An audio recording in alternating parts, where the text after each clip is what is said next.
बोलिए सदगुरुदेव की। आज बड़े दिन बाद मैं योगा वशिष्ठ महारामायण पर पुनः बात कर रहा हूँ।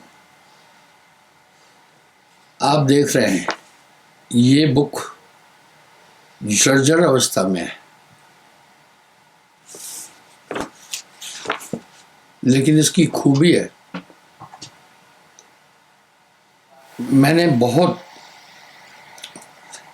योगा वशिष्ठ महारामायण बाद में प्रिंट की हुई देखी, लेकिन ऐसी सुस्पष्ट नहीं देखी।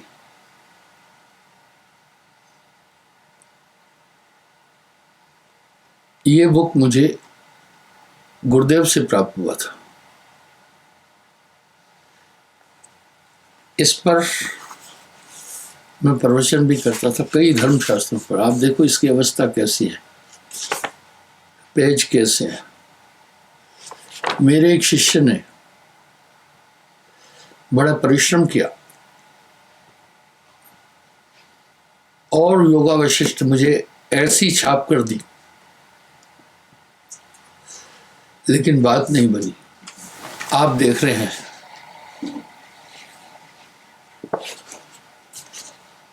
उस लड़के ने बहुत मेहनत की और अथक प्रयास किया।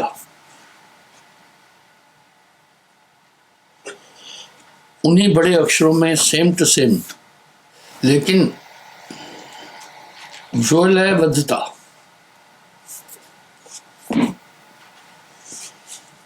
इसमें है वो नहीं आई। इस पूरी किताब को छापने में उसने भागीरथ प्रयास किया है,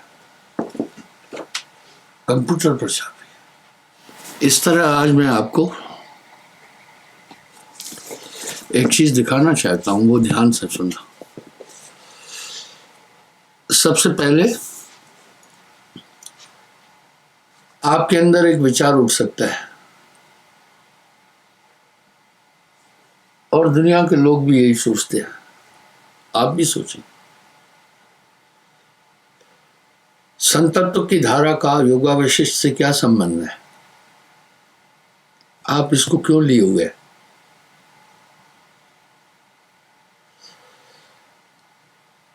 एक बार मैं रामचरितमानस से भी काफी समय पर प्रवचन किया। मेरे एक शिष्य ने कहा, राजस्थान का था, बोला गुरुदेव हमारी संतत्व की धारा एक परमात्मा को मानती है, बाकी खिचड़ी वाली चीजें आप क्यों ले रहे हैं? मैंने कहा देखो, योग की एक आदत है, शरीर में उस खून को निकालती है जो दूषित है, वो वही उसका पान करती है। मैं उदाहरण देता हूं, मैं 3 साल मिजोरम में रहा, डिस्ट्रिक्ट लुंगले में। वहां सांप और जोकें बहुत थी। जब आदमी बैठ करके थोड़ी देर आराम करके उठता था, जोक पक्का लगती थी। और रूल है, जब जोक लग जाए तो हम सबको वहां एक दवा दी जाती थी, उस पर छोड़ो, जोक खुद ही छोड़ के भाग जाएगी, खींचना नहीं। अगर आपने उसको खींचा, जन्म भर के लिए पीड़ा मिलेगी। वो खून की नस में लगती है, वहां ब्लडिंग होगा, कई रोग हो जाएंगे। तो सब उस 5 मिनट में बार बार उठकर देखते थे, जोक तो नहीं लगी। डॉक्टरों ने जोक से ही इंजेक्शन निकाला है।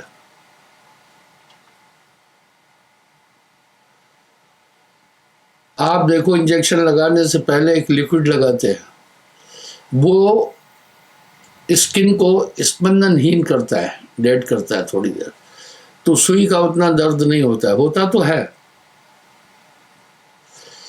वो जोक से सीखा।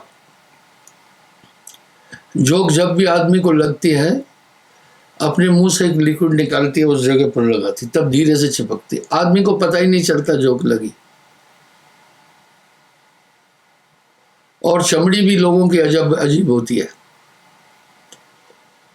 कुछ लोगों की चमड़ी कोमल है, कुछ लोगों की चमड़ी भैंसे की तरह है। तो जिनको भैंसे की तरह चमड़ी है, मोटी, उनमें स्पंदनशीलता कम होती है।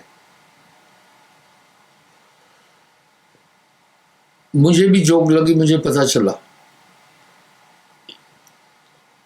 मैंने सोचा देखते हैं क्या होता है, कितना खून ले ली, इतनी तो जोक है, लेकिन फूल जाती है बहुत। उसने मुझे एक जगह जोक ने काट दांत लगाए, छोड़ दिया, फिर दूसरी जगह लगाया, फिर छोड़ दिया। जोक ने 4-5 जगह मुझे डंक मारा खून पीने के लिए, छोड़ के चली गई। क्या मेरे जिस्म में खून नहीं था? क्या था? मैं जानता हूं जोक हमेशा दूषित खून को पीती है।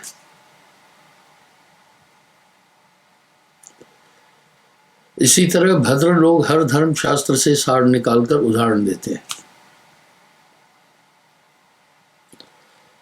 आपको मैं योगा वशिष्ठ के ऊपर एक बात बता रहा हूं। साहब चारों युग का बता रहे हैं, मैं किस किस को संसार सागर से पार किया था। ये पुस्तक भी मेरी प्रकाशित नहीं है। सतयुग 4 हंस समझाए, कह रहे हैं सतयुग 4 हंस समझाए। प्रथम राय मित्र से आए, राय मित्र।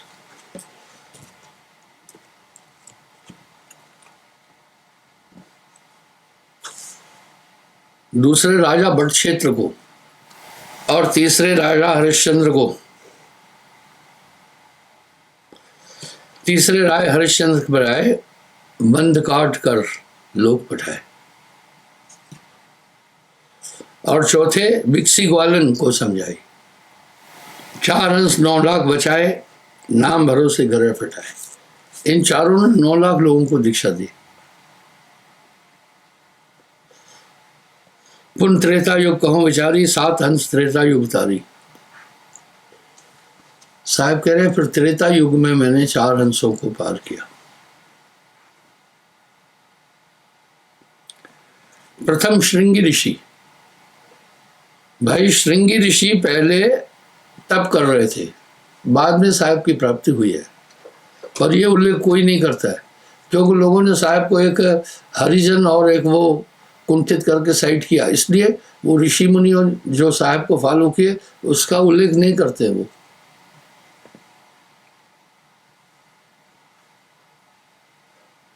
दूसरे अयोध्या मधुकर आए, दूसरा अयोध्या में मधुकर को ज्ञान दिया। चौथे लक्ष्मण को।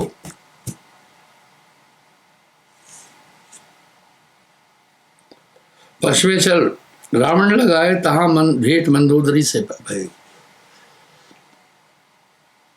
बोला मैं फिर लंका में पहुंचा,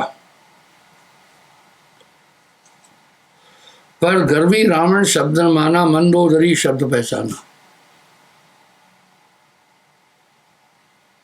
मंदोदरी ने साहब से नाम लिया।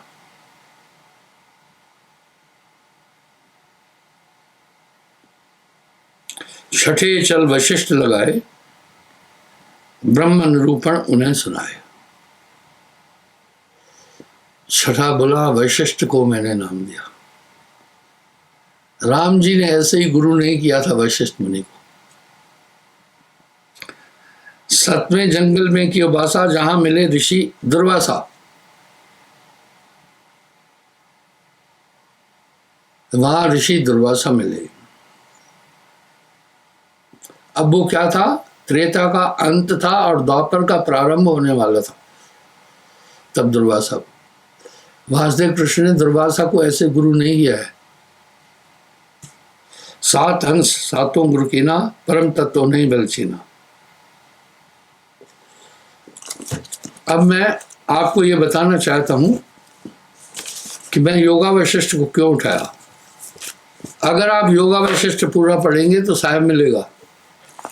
आप कहेंगे योगा वशिष्ठ तो त्रेता युग में था, कबीर साहब तो अभी आया।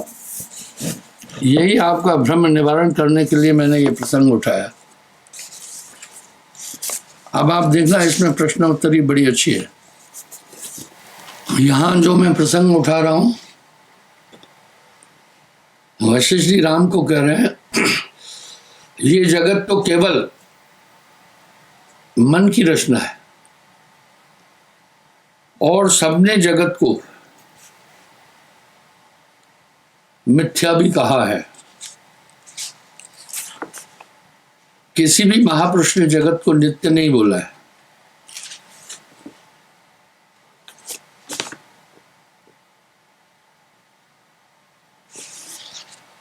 जगत है रैन का सपना, समझना कोई है अपना।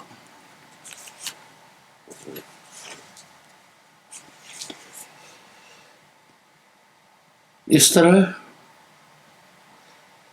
योगा वशिष्ठ में मन पर इतना कुछ है कि पूछो नहीं।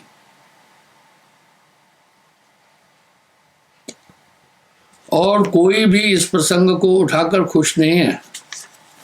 हजारों जगह साहब ने मन पर अपनी बात कही है।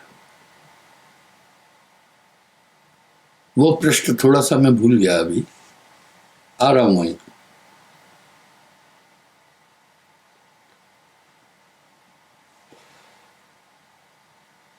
जैसे स्वप्न मन का विकार है, आपको ध्यान होगा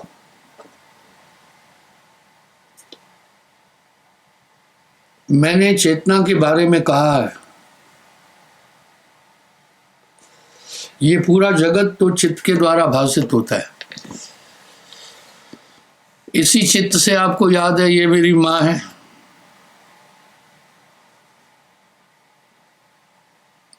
ये मेरा पिता है, यहाँ मेरा जन्म हुआ, ये मेरी बीवी है, आदि आदि जो आपको भाषित होता है सब चित्त के द्वारा है। ये चित्त भी मन का रूप है। पहली हमारी है स्थूल चेतना, और कुछ भी नहीं है, चित्त है सिर्फ। आपने जीवन काल में जो भी काम किया है याद है, उससे आपकी अभिव्यक्ति बनी है। इस तरह सबका घट अलग अलग है। जैसे परिवेश में वो पला है उसकी बुद्धि वैसी हुई है।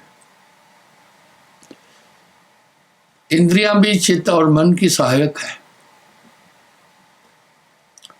और साहब स्पष्ट कह रहे हैं, कहत कबीर सुनो भाई साधो, जगत बना है मन से। ये मन की पूर्णा है केवल। आदमी ध्यान क्यों कर रहा है? ध्यान एकाग्र करने का मतलब क्या है? ताकि हमारा ध्यान न अतीत में जाए न भविष्य में जाए। जो बीत चुका वो निरर्थक है, उसका कोई मतलब नहीं है। या तो आदमी वो सोचता है। दूसरा, जो आने वाला भविष्य है अनिश्चित है। आपने कई विचार किए होंगे, ये करूंगा, पूरा नहीं हो पाता है। इसलिए अब स्वप्नावस्था में क्या होता है मैं बताता हूं। आपके किए हुए चिंतन का ही वहां पूर्णा होती है। इसी चित्त से ये मेरी माँ है पहचान रहे। इसमें इंद्रियां इसकी सहायक बनी। अभी मैं किसी सज्जन से कहूं कि भाई जो पति पत्नी साथ आए हैं सत्संग में हैं, कृपा करके खड़े हो जाओ।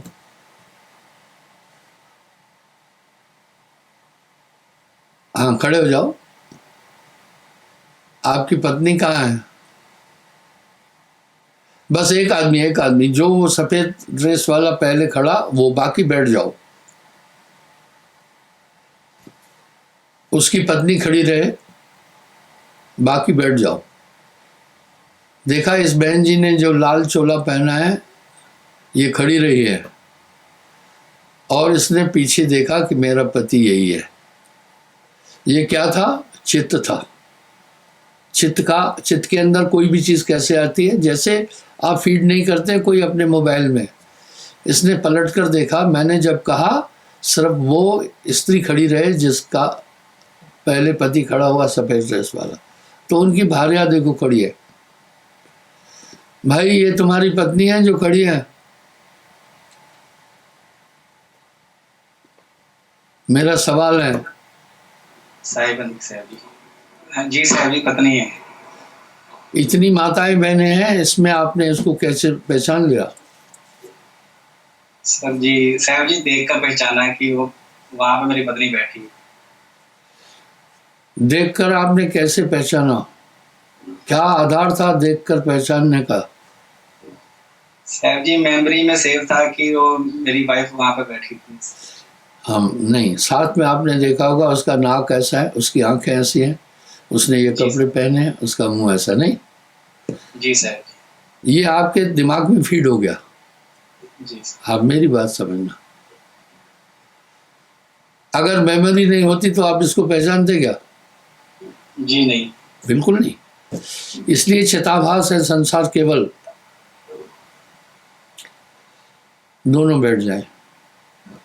ये जगत चित्त है, मन बुद्धि चित्त अहंकार से है और कुछ भी नहीं है। इतनी माताएं बहनें बैठी है, इसने अपनी पत्नी को पहचान लिया, ये चित्त था।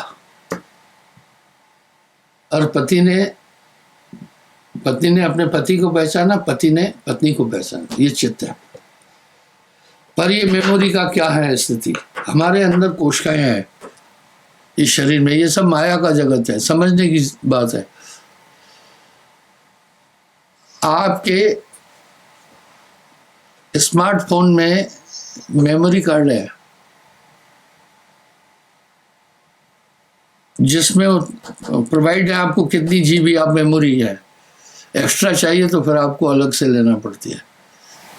इसी तरह मेमोरी क्या है? हमारे शरीर की कोशिकाओं का खेल है। ये सब मायावी जगत है।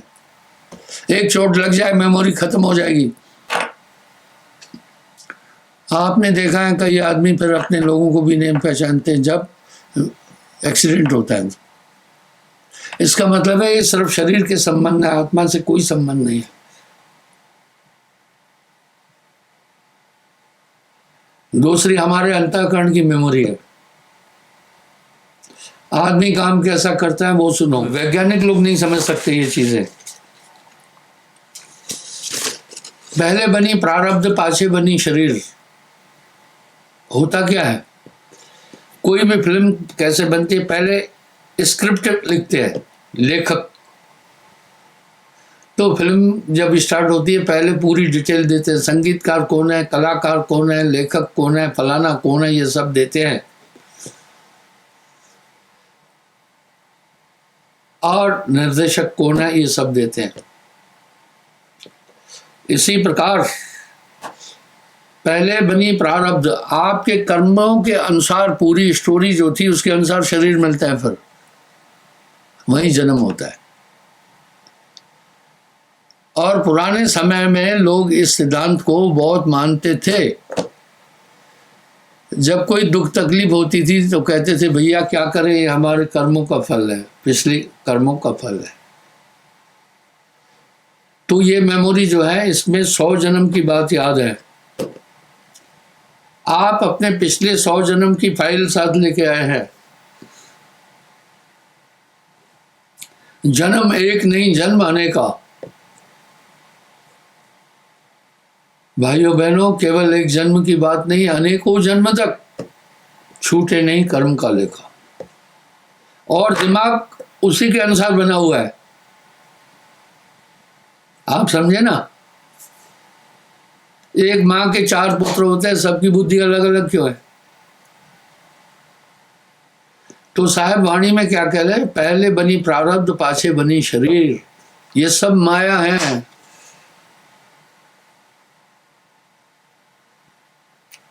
ये आत्मा नहीं है। और तीसरी मेमोरी आत्मा की है। ये आत्मा अनंत युगों से सतलोक से निकली हुई है, वापस नहीं गई है।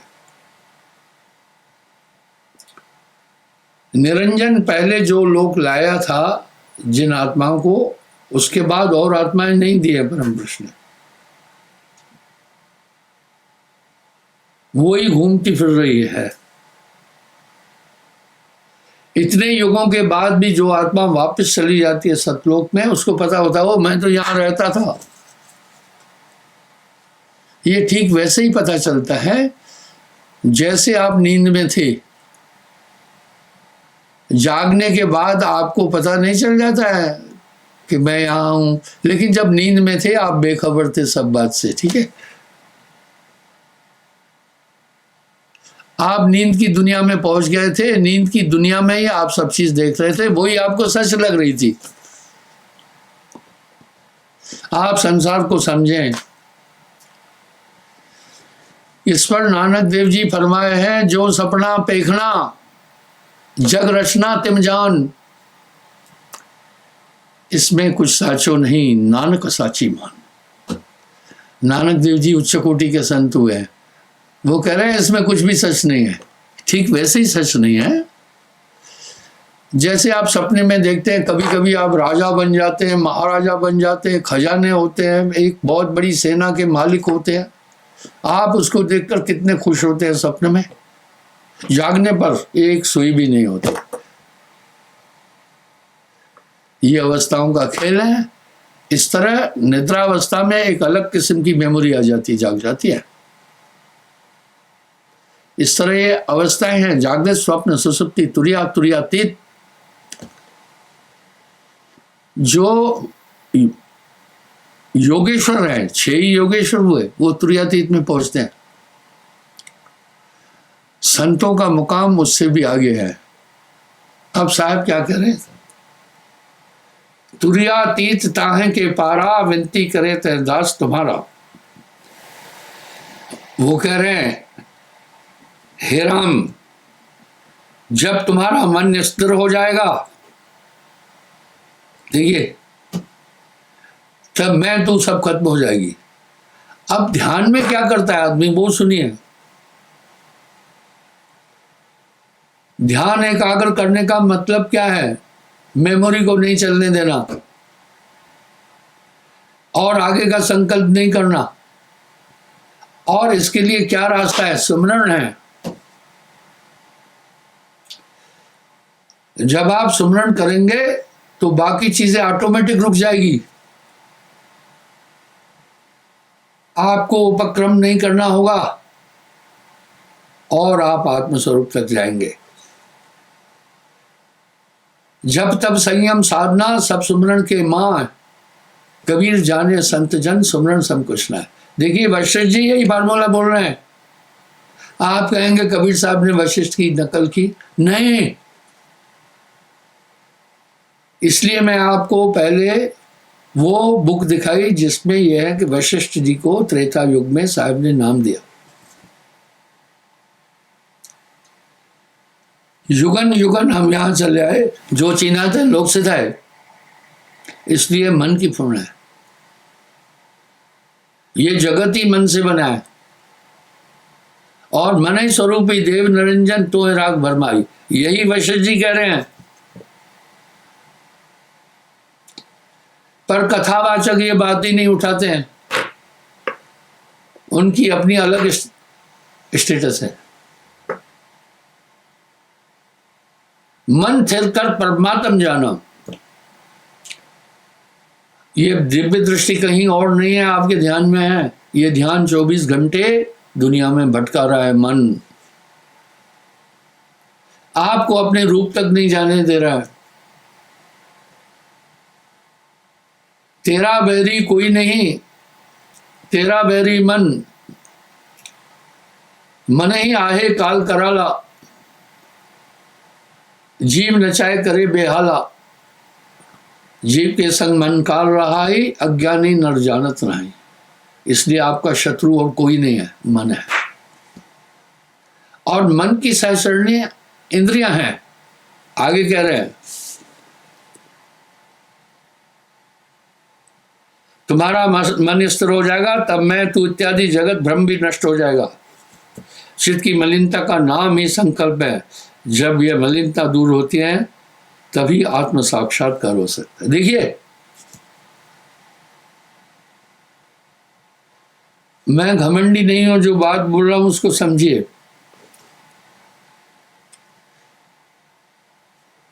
करीब करीब प्रवक्ता बहुत न्यू उसमें आते हैं भक्ति चैनलों में, मैं उनका अपमान नहीं कर रहा। सबको खंगाल कर देखा, मन पर कोई बात ही नहीं कर रहा, मन पर कोई बोल नहीं रहा। बच्चा स्कूल पढ़ने जाएगा, दो चीजें बहुत जरूरी है, स्वर व्यंजन और गिनती। यहीं से शिक्षा शुरू होगी।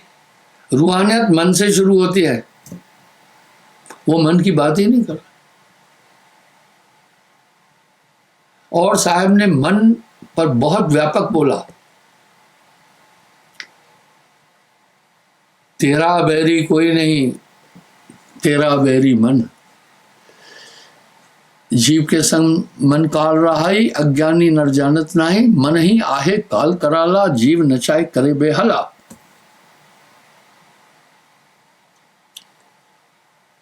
भाइयों, आपका कोई और बैरी नहीं है, आपका बैरी है मन। कह रहे जब मन स्थिर हो जाएगा जगत खत्म है। फिर एक ऐसा आनंद प्राप्त हो जाएगा कि आप उसको फिर छोड़ोगे ही नहीं। आपको आनंद कहीं से लाना नहीं है, आनंद तो आप में है। आत्मा आनंदमय है। साहब ऐसे ही नहीं कह रहे हैं, जब तब संयम साधना सब सुमरण के मां है, कबीर जाने संत जन सुमरण समकशना।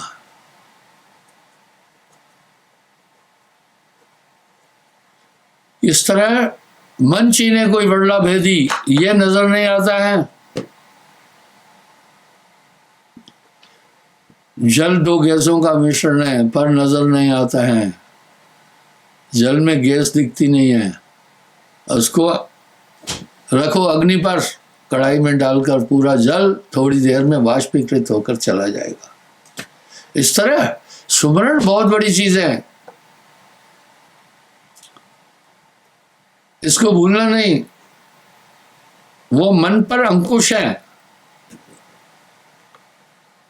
नानक देव जी फरमा रहे हैं, नानक जो निश्चिंत भजे, रूप राम तह जान, हरिजर हरि अंतर नहीं, नानक साची मान। आपकी आत्मा को कुछ भी नहीं हुआ है, न वो घटती है न बढ़ती है, उसको कोई गंदा कर नहीं सकता है, उसको कोई भेदन नहीं कर सकता, उसको कोई चेंज नहीं कर सकता। परमात्मा का अंश है, बस मन का आवरण है ऊपर। आपकी आंखों में देखने की ताकत है, लेकिन घोर अंधकार के कमरे में बिठाएं तो फिर अंधकार ही दिखेगा। इसी तरह मन और माया के आवरण के कारण जगत ही सत्य लग रहा है, पर जगत है रैन का सपना। नानक देव जी फरमा रहे हैं, जो सपना देखना जग रचना तिम जान, इनमें कुछ साचो नहीं, नानक साची मान। कह रहे हैं, हे राम, तुम्हारा मन एकाग्र हो जाएगा, फिर जगत का भास ही खत्म हो जाएगा। जैसे नींद खुल गई उसके बाद स्वप्न लोक ही खत्म हो जाएगा। इस तरह जीव अज्ञान अवस्था में है।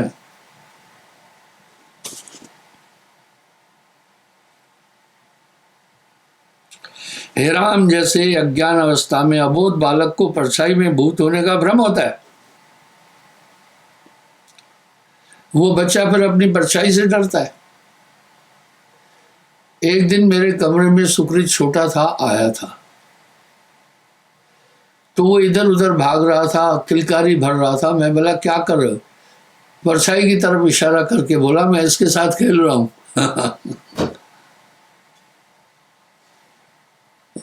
मैं कहा ये खेल किसके साथ रहा है, क्यों ठा के मार रहा है? वो परछाई के साथ खेल रहा था। दरअसल परछाई तो उसके अस्तित्व से है। इसी तरह मन का संचालन खुद आत्मा ही कर रही है। मन के संकल्प को पूरा करने के लिए इंद्रियां सहयोग देती है। इंद्रियों को ताकत कहाँ से मिली? आत्मा से, प्राणों से। प्राणों का संचालन आत्मा कर रही है। इसलिए वही बात है, एक बालक था, वो अपनी माँ को कभी कहता था आइसक्रीम खाना है, माँ बेचारी बना देती, माँ बच्चे को खुश रखती है। कभी कहता था कुल्फी खाना है, वो बना देती थी। कभी कहता था क्रीम खाना है, वो क्रीम देती थी। कभी कहता था पनीर खाना है, माँ पनीर बना देती थी। कभी कहता था माँ मक्खन बना देती थी। और इस सब को बनाने में बड़ा टाइम लगता है। उसके बच्चे ने एक दिन अपने बेटे को कहा, देख यार तू माँ को बड़ा तंग करता है, ये चीज़ बनाओ, वो लगी रहती है तेरे। अरे तू दूध पी ले, सिर्फ उसी में मक्खन है, उसी में घी है, उसी में आइसक्रीम है, उसी में क्रीम है, उसी में सब कुछ है। इसी तरह साहब भी कह रहे हैं, जब तक संयम साधना सब सुमरण के माँ है। कबीर जाने संत जन सुमरण सब कुछ ना है। मैं क्षमा चाहता हूँ, काफी टाइम हो गया।